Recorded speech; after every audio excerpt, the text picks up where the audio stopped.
Kau pernah tak? Contoh kan, nak beli barang kita pergi satu kedai tu, kita tanya harga dia berapa, ada diskaun tak? Kadang-kadang bukan sebab kau tak ada duit, tapi dia lebih kepada yang mana untuk memberi penjimatan.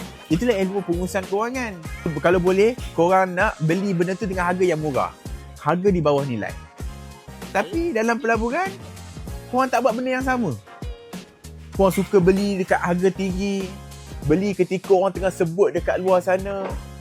Korang jadi FOMO, fear of missing out, takut ketinggalan. Bab pelaburan, tak mau tanya pula bila harga diskaun. Harga tengah murah, kenapa takut? Beranikan diri lah untuk beli. Pelaburan ni sebenarnya, ni macam daily life kita je pun. Apa yang kita buat hari-hari, cuma kita tak sedar daripada konsep yang lain. Itu je. 2026 pun kita dah baru masuk. Apa kita nak buat?